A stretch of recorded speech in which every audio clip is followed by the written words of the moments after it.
재림의 표적들이라는 제목으로 말씀을 증언하겠습니다. 우리가 살고 있는 이 시대는요, 예수 그리스도의 재림을 눈으로 목격할 수 있는 시대라고 믿습니다. 우리는 성경에서 가장 중요한 주제 중 하나가 예수 그리스도의 재림임을 알고 있습니다. 이 예수님의 재림은요, 신구약 성경에 약 1500구절 이상이나 직간접적으로 언급되어 있습니다. 바울서신에 보시면요, 침례에 대해서는 13번 정도밖에 나오지 않지만 예수님의 재림에 대해서는요 318번이나 기록되어 있다고 이야기합니다. 그러니까 신약 전체에서도 39절에 한 번 정도는요 그리스도의 재림을 다룰 정도로 이 재림은요 성경이 강조하고 있는 정말 방대한 주제입니다. 특히 구약 성경은요 신약 성경보다 20배, 30배 이상 이 재림에 대해서 말씀하고 있습니다. 오늘 본문 3절에 보시면 같이 읽겠습니다. 시작. 그분께서 올리브산 위에 앉으셨을 때 제자들이 은밀히 그분께 나와 이르되 우리에게 말씀해 주소서 어느 때에 이런 일이 있으리이까 또 주께서 오시는 때의 표적과 세상 끝의 표적이 무엇이리이까 하니, 제자들이요 주님께서 다시 오시는 때 또 세상 끝의 표적에 대해서 여쭤봤습니다. 성경은요 예수님께서 다시 오신다는 그 사건에 대해서 모호하거나 불분명한 태도를 취하고 있지 않습니다. 너무나 클리어하게 예언되어 있습니다. 세상 끝의 표적과 관련해서 성경은 오늘 본문 이외에도 굉장히 많은 여러 가지로 말씀하고 있는데, 하나는 보면요 다니엘서 12장에 보시면 세상 끝이 되면 교통통신의 발달과 지식, 정보와 사회의 진입을 예언하고 있습니다. 한번 확인해 보겠습니다. 다니엘서 12장 4절 읽어볼까요? 시작. 그러나 오 다니엘아, 너는 끝이 임하는 때까지 그 말씀들을 닫아두고 그 책을 봉인하라. 많은 사람이 이리저리 다름질하고 지식이 증가하리라. 마지막 때가 되면, 끝이 되면 많은 사람이 이리저리 다름질할 수 있는 교통기술의 발달과 또 지식이 증가하는 정보 지식 산업의 발달한 시대가 될 것이라고 예언하고 있는 겁니다. 한번 생각해 보세요. BC 1000년경이나 BC 500년경이나 300년경이나 사람의 교통수단, 운송수단은 동일했습니다. 사람들의 생활 방식도 비슷했어요. 비슷했습니다. 세월이 변해도 바뀌는 것이 별로 없었습니다. 그런데 산업혁명을 거치면서 이제 근세 지금까지 왔는데, 이제는 하루가 다르게 신기술이 나오고 새로운 정보와 지식이 쏟아지고 있습니다. 요즘은 4차 산업혁명이라고 이제 그런 말을 쓰고 있죠. 또 5G, 5G로 진입하고 있다고 합니다. 이것은 여러분 새로운 세계 질서, 적그리스도의 세상을 향해서 급격하게 변화되고 있는 겁니다.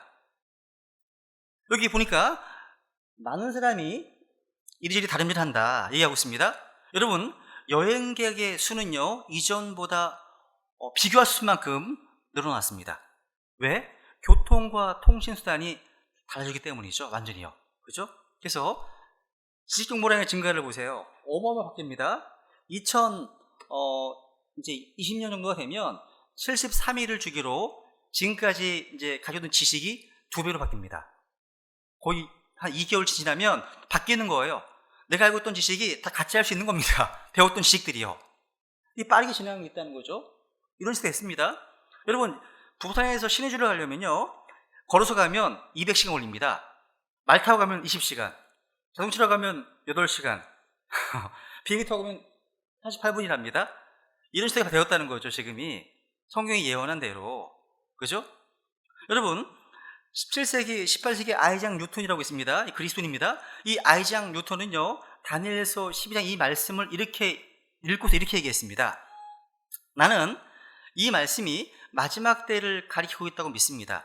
사람들은 이전과는 다른 새로운 방법으로 이 나라에서 나라로 여행할 것입니다. 현재보다 훨씬 더 빨리 여행할 수 있게 하는 어떤 장치가 발명될 것입니다. 그 장치는 속도가 시속 60km를 능가할지 모릅니다. 이렇게 얘기했습니다. 17, 18세기에 뉴턴이요. 뉴턴이 이 말을 한 지 약 80년 지난 후에 프랑스 유명한 무신론자 이 몰테르, 이 몰테르 그러니까 이렇게 얘기했습니다. 기독교가 훌륭한 사람을 얼마나 어리석게 만드는지 한번 보십시오 하면서 뉴턴과 같은 과학자는 사실상 인간이 시속 60km의 속도로 여행할 수 있다고 쓰고 있습니다.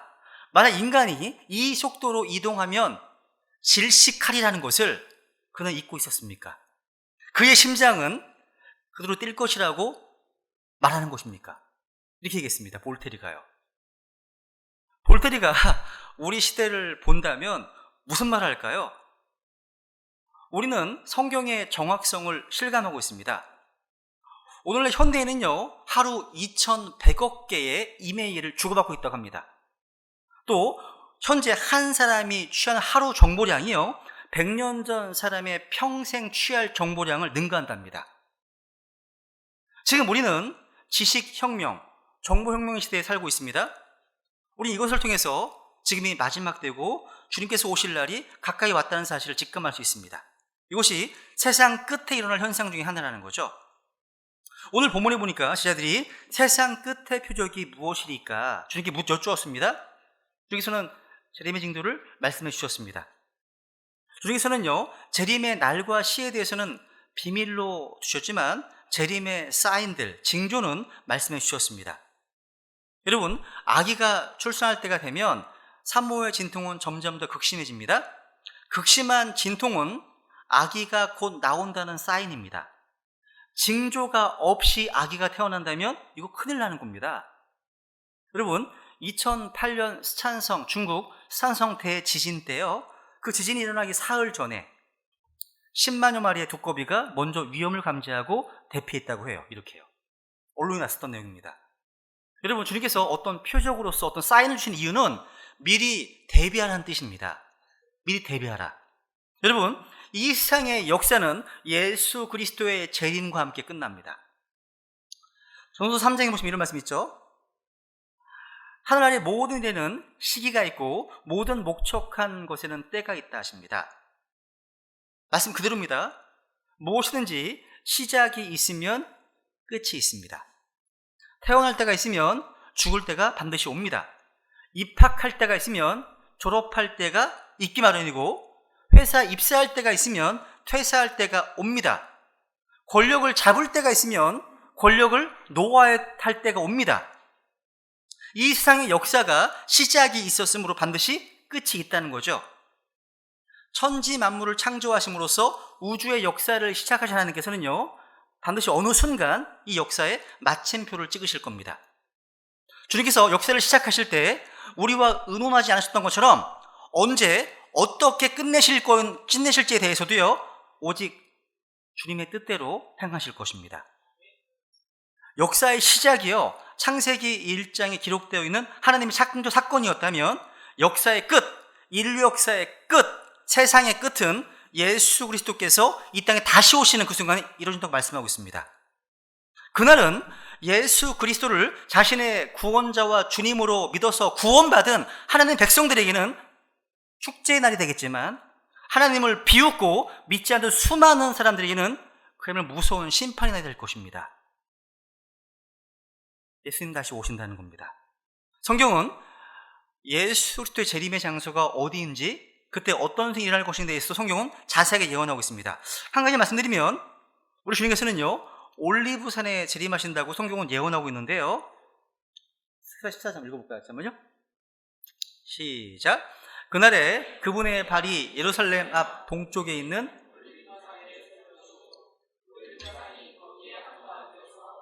동쪽 서쪽으로 갈라짐으로 심히 큰 골짜기가 생길 것이며, 그 산의 반은 북쪽으로 그 산의 반은 남쪽으로 이동하리라.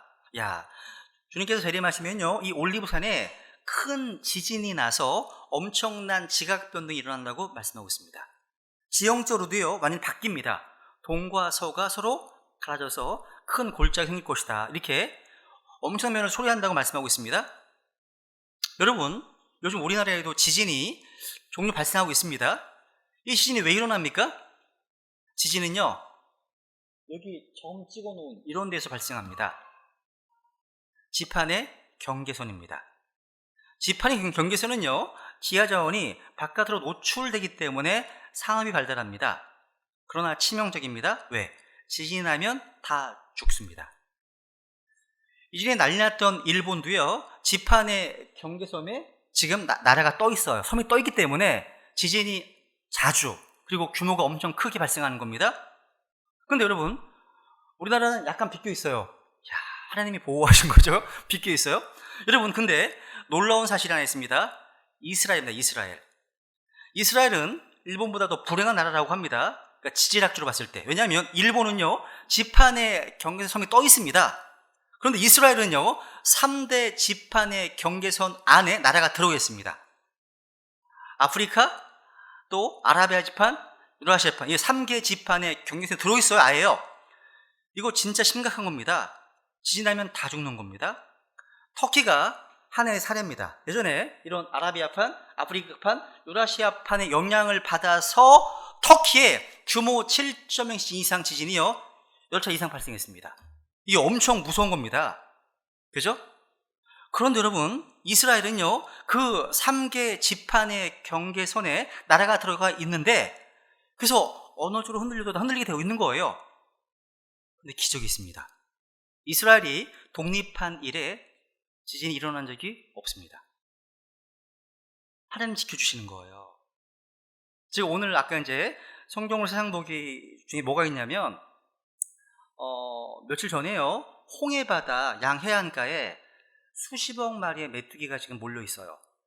그리고 지금 이집트와 사우디아라비아를 향해서 지금 움직이려고 준비하고 있답니다. 메뚜기 떼예요. 그런데 놀라운 사실은 항상 이스라엘은 건너뜁니다. 스킵합니다. 이상하지 않아요? 그래서 성경 신자들이 하는 말이 참 재미있다. 좀 펀이 웃기다 이런 말을 합니다. 이런 것들. 여러분, 2016년에 제가 한번 그때 말씀드렸던 것 같은데, 먼지와 비의 폭풍 구름이요, 이스라엘과 ISIS를 그 장벽이 돼가지고 보호한 내용도 있었습니다. 이게 지금은 하나님이 이렇게 되지만 환란 때가 되면 요한계시록 9장에 보시면 땅 아래에서 이상한 메뚜기 군단이 올라와요. 그거에 미리 이제 보여주시는 것이 아닌가 싶은 생각이 들더라고요. 여러분, 어쨌든 주님 재림하실 때면 올리브산에 지진 난다고 합니다. 근데 여러분, 이스라엘을 확대해 보면요, 사해바다 옆에가 이제 예루살렘인데, 예루살렘 옆에 이렇게 지판이 쭉 반층선이 이렇게 지나가고 있어요. 실제요. 여러분, 재미난 사실은요, 이스라엘 올리브산에 가게 되면요, 예루살렘이 한눈에 다 보여요. 전망이 너무 좋아요. 관광지로는 최고입니다. 근데 1970몇 년인가요? 여기 보시면 이 호텔이 하나 있죠. 이 호텔이 원래 올리브산 위에 호텔을 짓고 있었습니다. 지금 막 짓고 있었어요. 짓고 있다가 정부 지자체 보니까 그 아래 지판이 막 아래가 바로 있는 거야. 그래서 금지시켰습니다. 그래서 훨씬 안지나 남쪽으로 지은 게 이 호텔입니다. 인터콘티넨탈, 지금 이름이 세븐아크 호텔이라고 이름이 있습니다. 이 호텔인 거예요. 성경은 놀라울 정도로 아주 세밀하게 예언되어 있습니다. 보고 있어요. 나중에 이렇게 동가사가 나뉘어질 거예요.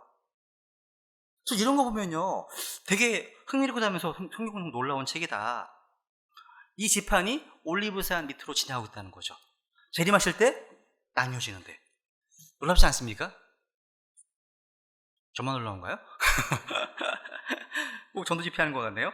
이런 내용은 한 올 여름 수련회 때 좀 다루도록 하겠습니다. 어쨌거나 예수님의 재림은요, 그야말로 천지가 개벽하는 엄청난 사건이기 때문에 그동안 예수님의 다시 오심은 수많은 사람들의 관심사로 자리 잡을 수밖에 없었습니다.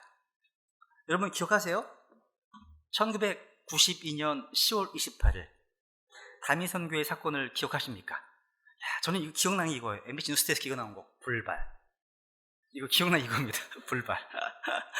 이날 어떤 그 목사님께서요, 군대에 있었던 자기 이야기를 간증하셨습니다. 그때 군대에 있었답니다.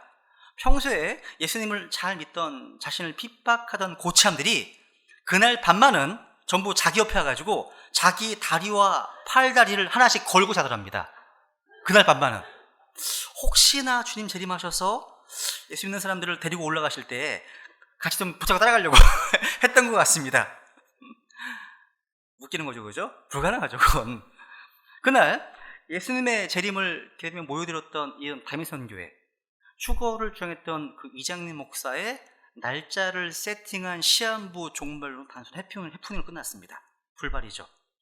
그런데 여러분, 이 잘못된 종말론 때문에 이단들의 사건은요, 한국 사회에 반기독교적인 문화를 조성하는 데 크게 일조했습니다. 엄청난 부작용을 남겼어요. 그러나 휴거와 재림의 교리는 성경적 진리입니다.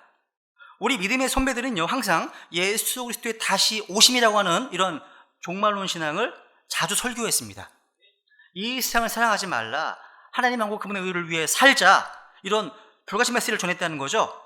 그런데 이런 이단적인 잘못된 종말론이요, 한번 쓰고 지나가니까 이제 그때부터는요, 이후부터는 그 누구도 종말론적인 신앙을 교회 안에서 함부로 선포하지 못하는 분위기가 되었다는 거죠.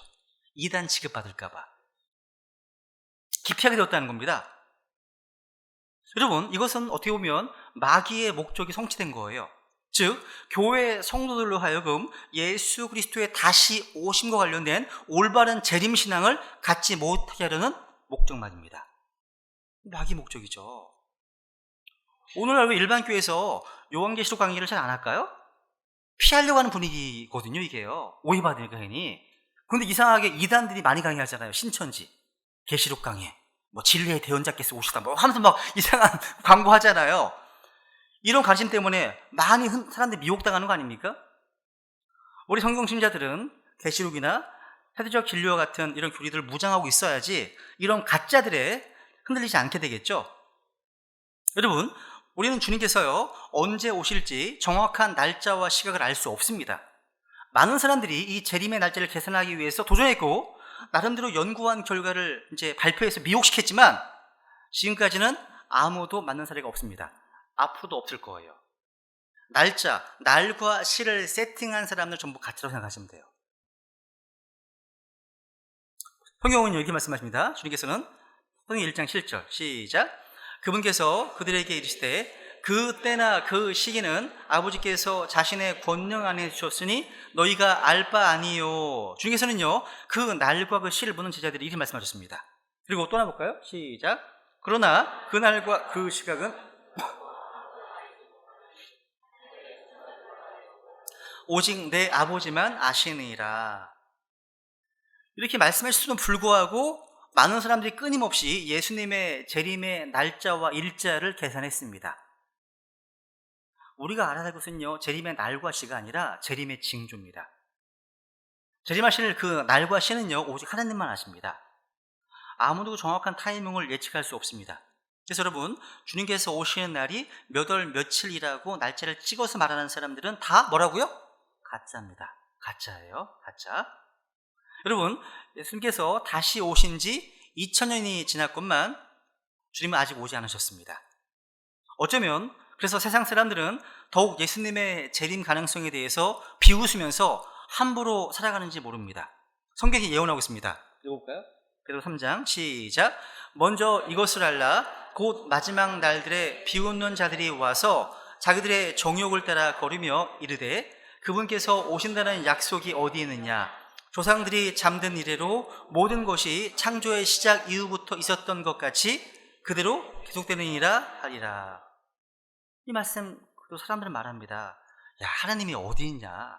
예수가 구름 타고 온다고? 그게 말이 되냐? 천지 역사는 예나 지금이나 변함없고 앞으로도 계속 이렇게 잘 굴러갈 거야, 이런 얘기들. 그러나 여러분, 내가 믿든 안 믿든 북극은 존재하는 것처럼 그들이 인정하든 인정하지 않든 간에 하나님의 심판의 날은 반드시 옵니다. 성경 보면 이렇게 말씀하겠죠? 시작.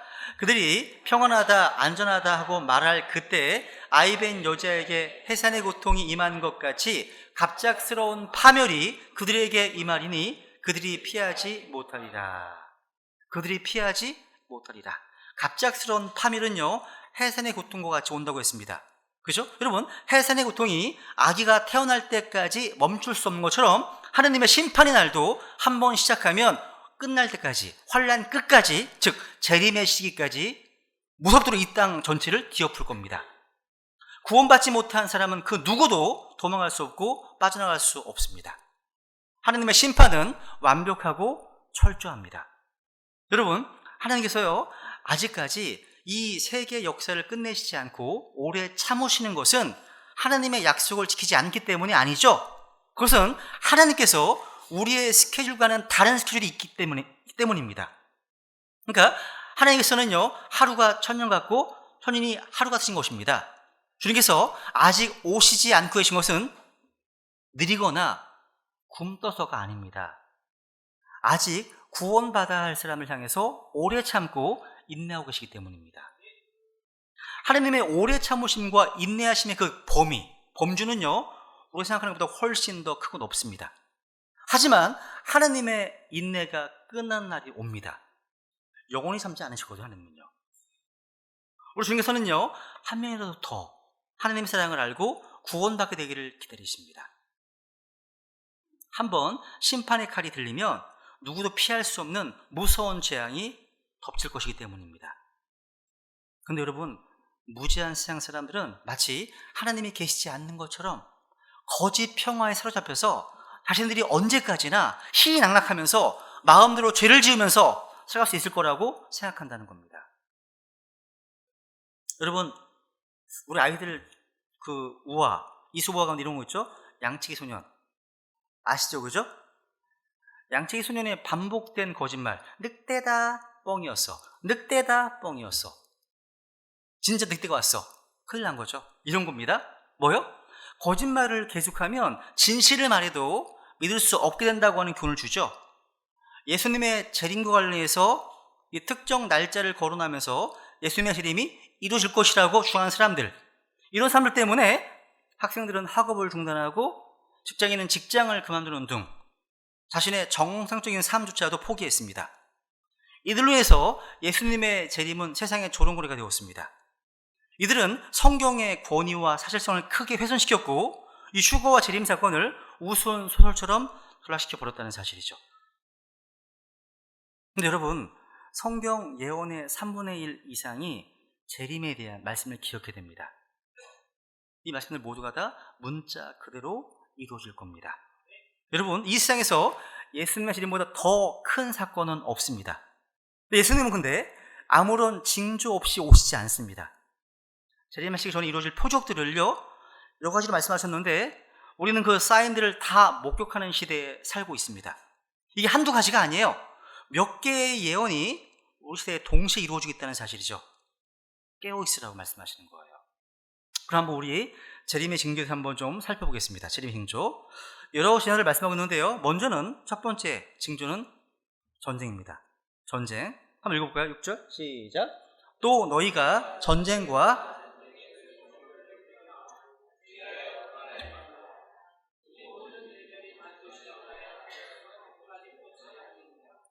여러분, 인류 역사에서 단 50년도 완전한 평화가 있었던 적이 없습니다. 50년도 없었습니다. 인종 문제 때문에, 이데올로기 문제 때문에, 돈과 영토, 또 에너지 확장 때문에 세계는 끊임없이 전쟁으로 얼룩져 왔습니다. 그리고 지난 100년 동안 일어난 전쟁으로 죽은 사람들이 이때까지 인간의 역사 6,000년 동안 전쟁으로 죽은 사람들보다 훨씬 많을 정도로 현대전의 피해는 참혹합니다.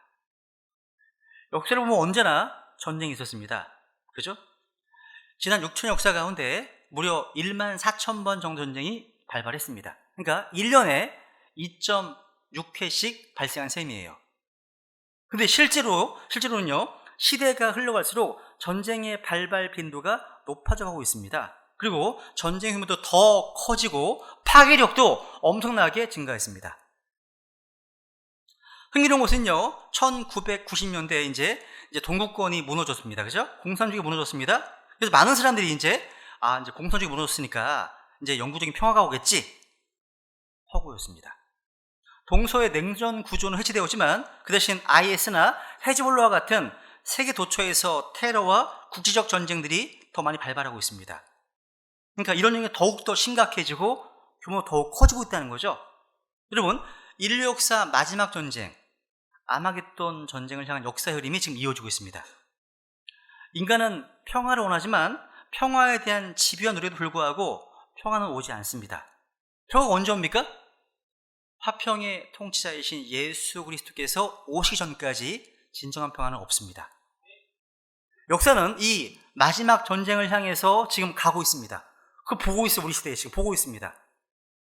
어떤 설교자는 이렇게 했습니다. 역사는 the end, 마지막을 향해서 예수 그리스도의 재림을 향해서 흘러가고 있습니다라고 말했습니다. 그러니까 성경도 역사가 이렇게 흘러가고 있다고 기록하고 있습니다. 두 번째, 재림의 징조 두 번째는 기근입니다. 기근. 세계 인구의 3분의 1이 배고픈 채로 잠든다고 하죠. 실제로 보니까 곳곳에 기근이 있겠다. 기근. 여러분, 여기 2014년부터 있는 16년까지 기근 현황입니다. 여러분, 전 세계 7억 5천만 명이 기근과 굶주림 가운데 고통받고 있다고 합니다. 당장 구제하지 않으면 굶어 죽을 사람들이 3억 명이 이른다고 합니다. 세계가 잘 살게 되었다고 하지만 이상하게도 기근의 피해자들은 갈수록 높아져만 갑니다. 예수님은 세계 곳곳에 기근이 있을 거라고 말씀하셨습니다. 지금 이 순간에도요, 적도 지역을 중심으로 5초에 한 명은 굶어 죽어가고 있습니다. 멀리 가지 않아도요, 우리 허리 잘린 우리 한반도 위쪽의 북녘 땅에는요, 참담한 기근 사태가 벌어지고 있습니다. 과거에 300만 명의 우리 동포가 굶어 죽었습니다. 세 번째, 재림의 세 번째는 지진입니다. 지진. 뭐가 있다? 곳곳에 기근과 뭔가 뭐가 있다고요? 지진입니다. 지난 70년간 세계 각지에서 발생한 지진 규모 7.0 이상의 지진은 600회가 넘습니다. 어마어마한 거예요, 여러분. 우리는 지진의 급증을 실감하는 시대에 살고 있어요. 이런 얘기 하면요, 사람들이 이건 뭐 기근이든 지진이든 전쟁이든 다 있어 왔던 건데 뭐 얘기하거든요. 아닙니다. 급증합니다. 그러니까 20세기 와서 폭발적으로 급증합니다. 왜? 이 세상 끝의 표적이거든요. 갑자기 이런 생이 없었거든요. 여러분, 1905년부터 1975년까지 70년 사이에 지진으로 죽은 사람의 수가 62만 명 정도 됩니다. 반면 1976년 1월부터 7월까지 7개월 동안은 100만 명 이상이 죽었습니다. 지진 때문에. 이상하지 않아요? 20세기 초 10년간 진도 6 이상의 지진이 3회 발생했는데요, 1990년부터 4년 동안 747이 발생했습니다. 무슨 얘기예요? 즉 지진의 빈도와 강도가 훨씬 더 세지고 있다는 뜻입니다. 이게 뭔가 심상치 않은 사인입니다. 이게 바로 재림의 징조입니다. 너무 많아서 지금 패스하겠습니다. 네 번째, 재림의 네 번째 징조는 뭐예요? 역병입니다. 전염병. 역병 나와있죠? 기근과 역병과 지진. 역사상 의학이 최고로 발달한 우리 시대에 의학을 뛰어넘는 병균이 확산되고 있습니다. 여러분, 뭔가 새로운 약이 나오면 더 강한 변종이 나와서 뭔가 완전 정복했다고 생각했던 그런 결핵이나 폐렴 같은 전염병이 되살아나고 있습니다. 기상이변 때문에요, 신종 질병이 속출하고 있어요. 지구에는 하루에 5만 명 이상이요, 신종 질병으로 숨지고 있다고 합니다.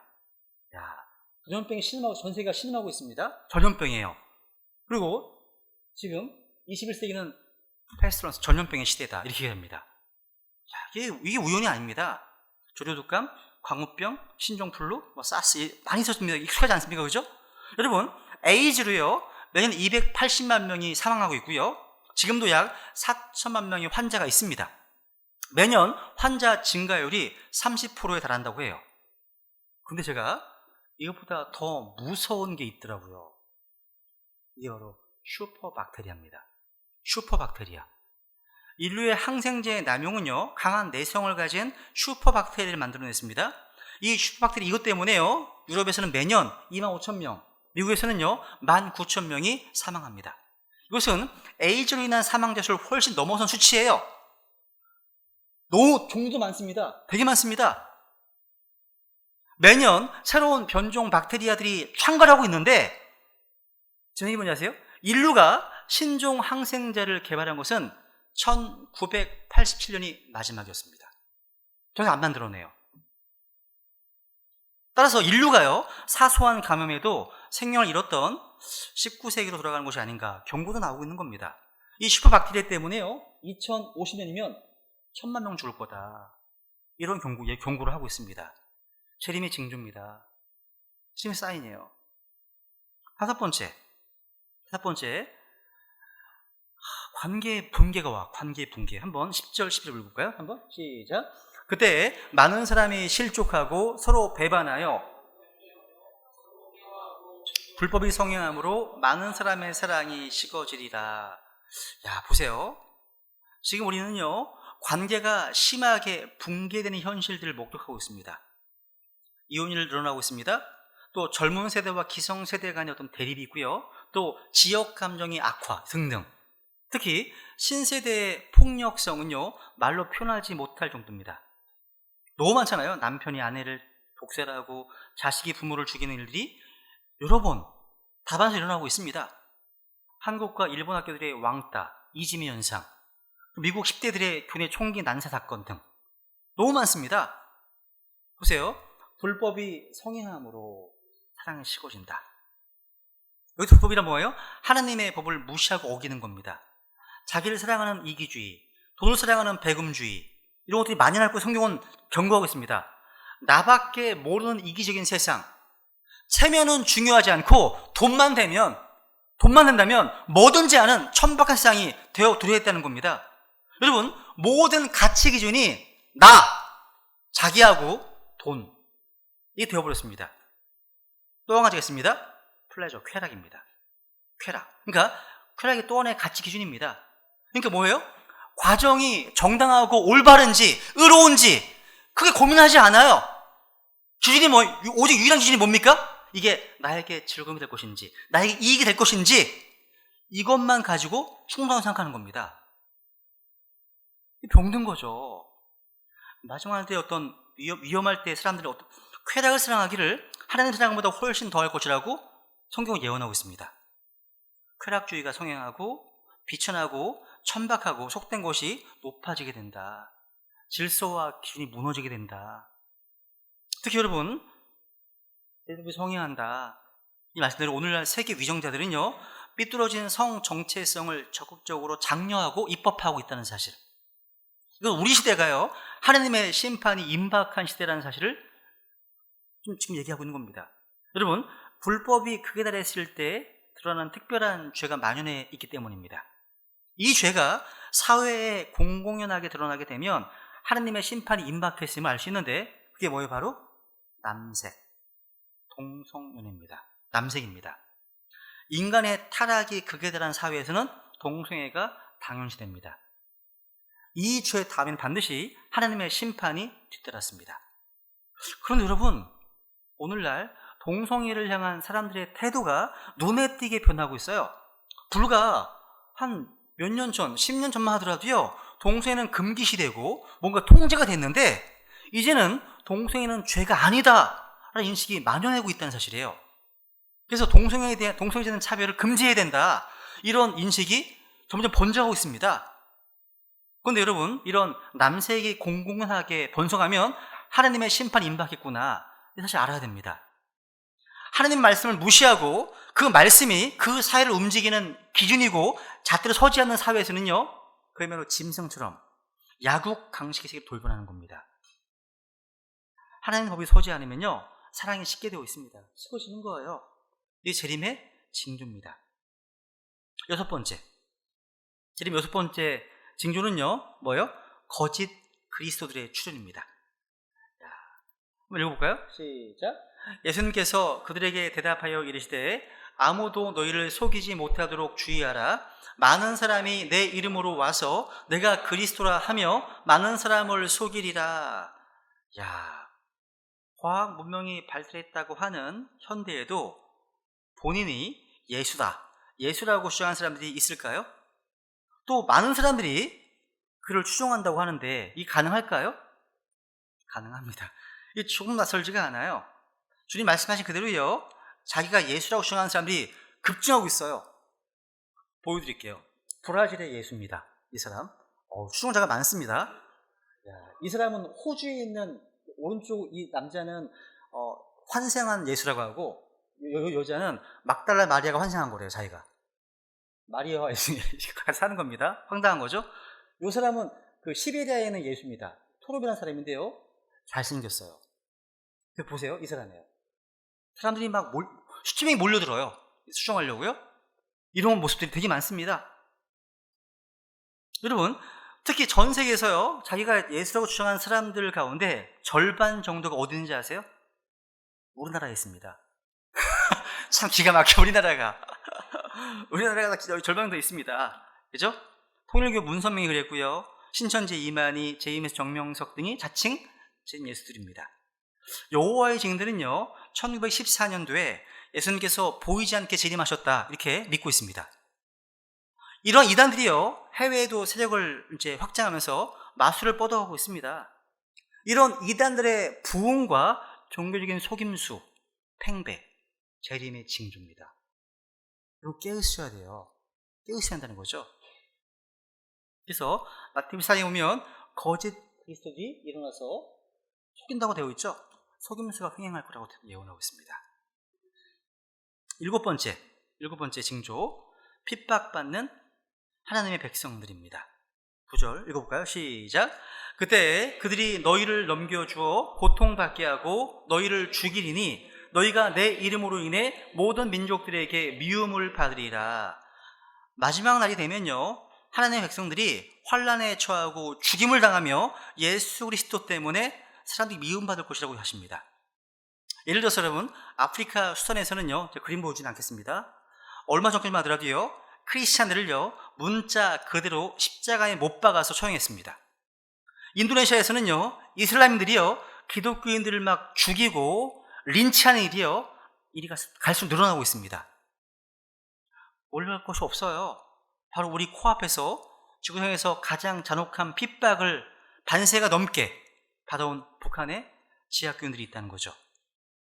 아마 통일이 된다면 세계의 순교 역사가요, 북한 교회에서 좀 다시 쓰여지지 않을까 싶기도 합니다. 박해 1위 국가가 북한이거든요, 전 세계. 여러분, 휴거와 재림이 임박할수록 사탄, 마귀의 마지막 몸부림의 칼날은 신실한 하나님의 백성들에게로 향하게 될 겁니다. 우리에게 향하고 있다는 거죠. 여러분, 이 구절은 유대 제자를 향해, 예수님을 따르는 유대 제자들을 향한 말씀이기 때문에 이것을 반유대주의 또 반기독교 정서로 이해할 수 있습니다. 반유대주의, 반기독교 정서의 팽배, 그러니까 기독교에 대한 증오와 미움, 이것이 팽배해질 것이라고 성경은 예언하고 있다는 거죠. 그렇죠? 너희가 내 이름으로 인해서 모든 사람 민족 미움받을 것이다 얘기하잖아요. 오늘날은 성경적 기독교가 점점 불법화되고 있습니다.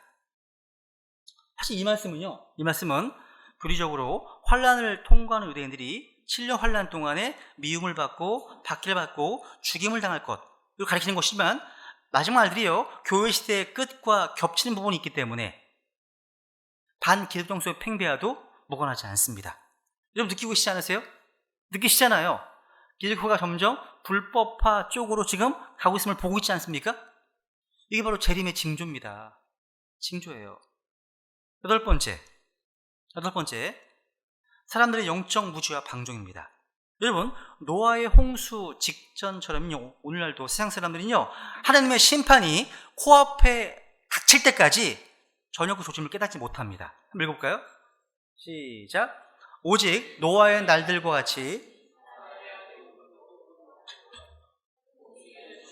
노아가 방주로 들어간 날까지 그들이 먹고 마시고 장가가고 시집가고 하면서 홍수가 나서 그들을 다 쓸어버릴 때까지 알지 못하였나니 사람의 아들이 오는 것도 그러하리라. 여러분, 세상 사람들은 예수 그리스도의 다시 오심을 농담으로 여기고 전혀 준비되어 있지 않은 채로 바쁘게 살아갈 겁니다. 눈에 보이는 세상의 화려함에 도취되어서 다가오는 하나님의 두려운 심판에 대해서 너무나 안일하게 생각합니다. 그래서 함부로 죄를 지으면서 규모 없이 사는 거예요. 오늘 사는 사람들의 가장 큰 위기가 뭘까? 위기로 인식하지 못하는 겁니다. 그러다가 갑작스러운 파멸이 닥치면 어쩔 줄 몰라 당황해야 할 겁니다. 즉 영혼에 대해서 전혀 준비하지 않은 채 살고 있다는 겁니다. 아까 말씀드렸잖아요. 그렇죠? 갑작스러운 파멸이 그들에게 임한다. 그죠? 여러분, 화평의 통치자이신 예수 그리스도를 모르는 사람들은 가짜 평화를 진짜 평화로 착각하고 살고 있습니다. 사람들은 자신이 땅이 있고 든든한 인맥이 있고 돈이 있고 건강을 갖고 있기 때문에 인생의 안전지대에 있다고 안심합니다. 그러나 여러분, 폭풍 전야가 숨죽일 듯이 고요하듯이 지금 이 순간이 괜찮다고 해서 영원히 그럴 것이라고 믿는 것은 착각입니다. 착각이에요. 갑작스러운 파멸이 임한다. 이 말은요, 마치 뒤통수를 얻어맞고 습격을 당하듯이 하나님의 심판의 날을 맞이하게 된다는 뜻입니다. 아홉 번째 하나 더 할게요. 이스라엘의 회복입니다. 이 무화과나무의 표적이죠, 그죠?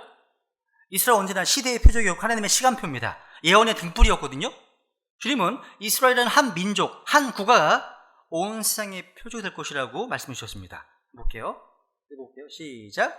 이제 무화과나무의 비유를 배우라. 그곳의 가지가 아직 연하고 잎사귀를 내면 여름이 가까운 줄을 너희가 아나니, 그런즉 이와 같이 너희가 이 모든 일들을 볼 때 그때가 가까이 곧 문들 앞에 이른 줄을 너희가 아느니라. 무화과나무는 이스라엘을 상징하는 나무입니다. 잎사귀를 낸다는 게 뭐예요? 이스라엘 민족이 다시 세워지는 것을 예표합니다. 1948년 5월 14일 이스라엘은 총 한 방 쏘지 않고 이스라엘 땅을 다시 잡습니다. 나라를 세웠습니다. 너무나 놀라운 기적입니다. 20세기 최고의 기적은 이스라엘의 독립입니다. 최고 기적이에요. 주님께서는요, 이방인의 때가 차기까지 예루살렘 도성이요 이방인들에게 밟힐 것이라고 예언하셨습니다.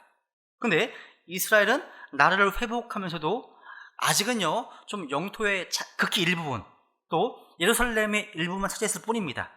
아직은 연하고 잎사귀를 낸 정도예요.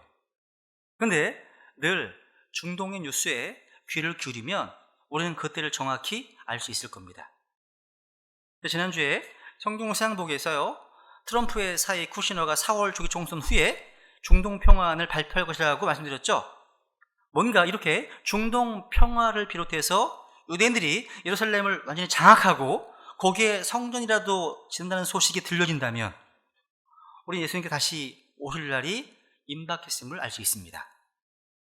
이것이 바로 주님께 다시 오실 날, 세상 끝의 표적, 세상 끝이 가까이 왔다는 것을 말해주는 겁니다. 우리 본문 27절 읽어보고 27절이요. 1절 읽습니다. 시작. 번개가 동쪽에서 나서 서쪽까지 번쩍이는 것 같이 사람의 아들이 오는 것도 그러하리라. 여러분, 주님 재림하실 때 몇 년에 걸쳐서 서서히 오시는 게 아니에요. 눈앞에서 번개가 번쩍하듯이 순식간에 오시는 겁니다. 도저히 인간적으로 뭔가 대책을 세울 짬이 없을 정도로 순식간에 일어나야 됩니다. 여러분, 다시 오실 예수님은요, 더는 구유에 누인 아기로서가 아닌 구름을 타고 큰 권능과 영광으로 오십니다. 그렇기 때문에 그 어떤 사람도요, 확인이 알아볼 수 있는 놀라운 위엄과 두려운 위엄과 온 땅에 충만한 광채로 이 땅에 오시게 될 겁니다. 여러분, 예수님의 초림이 인류의 구원과 연관되어 있다면 예수님의 재림은 왕국과 연관되어 있습니다. 주님께서 이 땅에 세우실 정치적이고 눈에 보이는 물질적인 메시아 왕국은 예수님의 재림으로 이어집니다. 여러분, 구약 성경의 예언들은 그리스도의 초림에 대한 구절보다 재림이 훨씬 더 많이 나옵니다. 그런데 구약 성경 읽는 유대인들은요, 그리스도의 초림과 재림을 구분하지 못하고 동일한 것으로 보았던 관계로 오를 범했습니다. 우리 주님께서 크게 오해했다는 거죠. 마치 이런 거예요. 에베소서 1장에 보시면요, 이런 말씀 있죠. 읽어볼까요? 시작. 이 혼의 구원에 관하여는 너희에게 임할 은혜에 대하여 대언한 대언자들이 부지런히 조사하고 탐구하되 자기들 안에 계신 그리스도의 영께서 그리스도의 고난과 그 뒤에 있을 영광을 미리 증언해 주실 때 그 영께서 무엇을 혹은 어느 때를 표적으로 보여주셨는지 탐구하였느니라. 여러분, 그리스도의 고난은 초림입니다. 그 뒤에 있을 영광은 재림입니다. 여러분, 누군가 잘 정리해놨어요. 맞습니다, 여러분. 초림 때 주님께서는요, 십자가에서 죄인들을 위해 죽으시는 대제사장으로 오셨습니다. 재림 때 주님께서는 이 땅을 다스릴 왕으로 오십니다. 초림 때 예수님은 세상 죄를 제거하시는 하나님의 어린 양으로 오셨습니다. 재림 때는 유다 지파의 사자로 오십니다. 통치로 오십니다. 초림 때 예수님은요, 죄인들을 섬기시고 죄인들을 구원하기 위해서 이 땅에 오셨습니다. 그들이 죽으셨습니다. 재림 때 예수님은요, 그 죄인들을 징벌하시고 멸하십니다. 초림 때 예수님은요, 머리에 가시관을 쓰셨지만 재림 때 예수님은요, 많은 왕관을 쓰십니다. 예수님의 초림은 나의 혼의 구원을 위한 겁니다. 예수님의 재림은요, 나의 몸의 부활과 구속을 위한 겁니다. 예수님께서 다시 오시기 전까지 그 누구도 몸의 부활을 기대할 수 없습니다. 이렇게 초림과 재림의 차이가 너무나 극명합니다. 우리는 이 사이에 지금 살고 있습니다. 우리를 이 땅에 오신 주님이 다시 오실 것을 예언하셨는데요, 그 길이 이미 2000을 넘어서고 있습니다. 그래서 어느덧 성도들 가운데서 임박한 재림신앙이 사라지고 더 이상 재림을 사모하거나 기다리는 이들이 많이 사라져버렸습니다. 그럼 지금 어느 때입니까? 말씀 마무리하겠습니다. 어느 때입니까? 읽어볼까요? 시작. 또 때를 알거니와 지금이 우리가 잠에서 깨어야 할 바로 그때이니 이는 지금 우리의 구원이 우리가 믿었을 때보다 더 가까이 있기 때문이라. 지금 어떤 때라고요? 잠에서 깨어야 할 바로 그때다. 따라해볼까요? 잠에서 깨어야 할 바로 그때이다. 그렇습니다. 지금은 잠을 잘 수 있는 시각이 아닌데 잠자는 크리스찬이 너무 많다는 겁니다. 지금은 깨어야 할 때라는 겁니다. 여기서 5장도 볼까요? 읽어볼까요? 시작. 그러므로 그분께서 이르시기를 너 잠자는 자여 깨어서 죽은 자들로부터 일어나라. 그리스도께서 내게 빛을 주시리라 하시니라. 여러분, 일꾼이 일터로 가지 않고 잠을 자빠져 자고 있어. 잠을 자고 있어요. 제가 오늘 아이들한테 하는 표현이 나와서. 군인이요, 전쟁터에서 잠들어 있는 모습 생각해 보세요. 이게 오늘날 라오디게아 사람들의 교회의 모습입니다. 여러분, 밭은 희어도 수수하게 되었는데 거두어 나가지 않습니다. 저기 원수들이 성벽을 넘어서 지금 오는데 보초를 쓰고 있는 파수꾼들이 졸고 있습니다. 이게 오늘날 교회의 모습일 수 있다는 거죠. 우리 깨어있어야 합니다. 깨어나야 한다는 거죠. 지금이야말로 잠에서 깨어나야 될 바로 그때입니다. 정신을 차려야 한다는 거죠. 오늘 이 말씀을 통해서 우리의 신앙을 새롭게 해야 됩니다. 주님의 다시 오심을 좀 기대하고 사모하면서 그걸 기다리는 깨어있는 신앙이 필요하다는 거죠. 여러분들, 우리 주님 만날 준비가 되어 계십니까? 혹시 마치 이 세상이 영원할 것처럼 살고 계시지 않으세요? 최소한 내가 살아있는 동안에는 주님 오지 않으시겠지 생각하면서 살지 않으십니까? 지금 우리는 재림의 표적들을 살펴봤습니다. 우리 이런 징조와 표적들을 보면서 아무런 각성과 깨우침이 없다면 영적으로 잠들어 있는 거예요. 잠들어 있는 겁니다. 그래서 주님께서는 워치, 깨어있으라 이렇게 명령하신 겁니다. 이런 재림의 표적들이 우리의 어떤 그 기다림에 경종을 울리고 깨어있게 한다는 거죠. 우리는 지금 천사장이 보는 나팔 소리를 기다리고 있습니다. 이리로 올라오라. 이리로 올라오라. 막 설레지 않으세요? 생각해보면 명소가 이리로 올라와라 이러고 막 생각해보세요. 이름 넣어서 한번 읽어보세요. 어떠실 것 같으세요? 그죠? 막 상상이 안 가지 않습니까? 그죠? 주께서는요, 예수님의 재림을 기다리고 예배하는 성도들에게요, 그 다가옴을 알 수 있도록 징조로서 재림의 표적들을 보여주신 겁니다. 우리가 이러한 징조들을 보면서 이제 그리스도의 신부로서 주님을 만날 준비를 하면서 자신을 단장하는 성도들이 되어야 할 겁니다. 오늘 들으신 말씀을 좀 기억하시면서 잠깐 기도하겠습니다. 우리 깨우지 못한 분을 회개하시고 주님 오시는 그날까지 깨어 기도하는 크리스찬 될 수 있도록 주님께 은혜를 구하겠습니다. 기도하시겠습니다.